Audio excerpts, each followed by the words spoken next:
Good afternoon, this is Buzz News, I'm Natalie O'Hare. Preva and Clute nightclubs in Bournemouth have had their licences suspended in selling alcohol pending further investigation following a series of complaints. Amy Dydutch has more. Bournemouth councillors held a meeting today to discuss the future of clubs under threat following a crackdown on licensing. The upmarket club Preva behind me has just lost its licence after councillors received a large number of complaints. The club has the right to appeal within 21 days and can stay open during this time. The move comes after 3 town centre clubs stopped trading last week following a visit by a group of Home Office experts, Dorset police officers and council licensing officers. In the past week, restrictions in street lighting services in Poole have meant that many roads have been put in darkness from midnight to 5:30 a.m. Alice Jones has more. Dorset Council has already saved money following their decision to turn off streetlights between the hours of midnight and 5:30 a.m.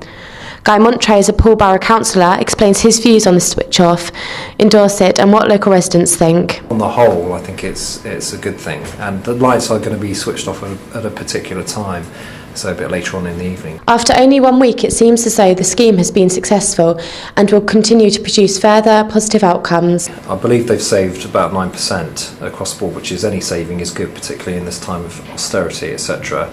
And once again, it's lowering the carbon footprint. Financially, anything that goes towards saving money is good. Despite residents worrying about the dangers this could cause, there have been no problems reported so far. People were worried about crime issues, but so far everyone seems fine.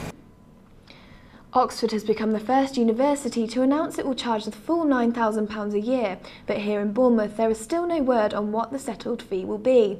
As James Hartnett finds out, we may have some time left yet to wait. Oxford University have decided to raise their tuition fees to £9,000 a year, while other red bricks, Cambridge, Durham and Exeter included, are sure to follow. We caught up with Co Leach, Bournemouth University's Student Union Vice President, to find her views on the matter. Completely gutted that the vote was for it. Unfortunately, we're going to have to deal with this. How much the fees will rise for Bournemouth University is yet unclear. However, with a cap around £6,000, it's surely a matter of time until the bar is considerably raised. University charge the £6,000, which means they won't actually get as much money as they do at the moment for each student, because they get about £7,000 at the moment. They could shoot themselves in the foot, really. But if they charge too much and everyone else charges less, then it means they won't get any students. So they're really at a really hard time at the moment. Dorset youngsters are being offered the chance to follow in the footsteps of their favourite pop stars by starring on a record label as part of a community project. Amber Ascroft has more.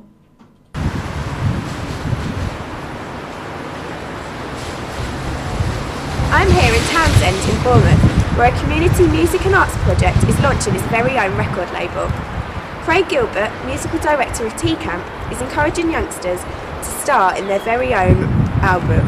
What we wanted to do was create an identity song for the children.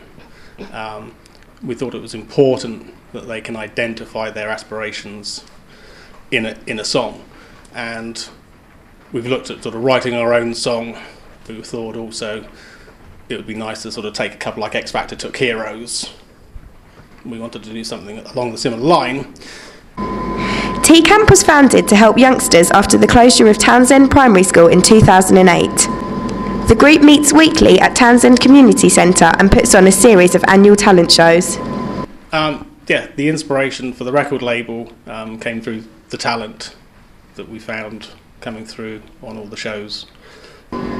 This is Amber Ascroft reporting for Buzz News.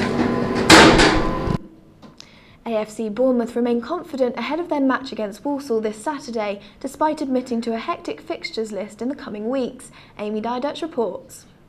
After conceding a disappointing last-minute equaliser to Leyton Orient last weekend, AFC Bournemouth's assistant manager Steve Fletcher remains confident ahead of this Saturday's away fixture against Walsall. Got to be at our best, because it doesn't matter where teams are in the division, it don't work like that. You know, sometimes the harder games are the teams who are fighting for their lives, and we've got to go there and we've got to give a good account of ourselves and make sure we're on the ball. A tough schedule lies ahead for the Cherries, who are currently second in the league table. 2 home and 2 away matches are fixtured for the club in the next couple of weeks. Yeah, the boys have had 5 games in the last 3 weeks. We've had Saturday, Tuesday, then we had a week without, and then once again Saturday, Tuesday. Give me and Brad as a chance to get back in the office and prepare well for the Walsall game. And finally, Pooltown FC will have to wait another month before they find out if they've been successful in their bid to build a new stadium in Camford Magna.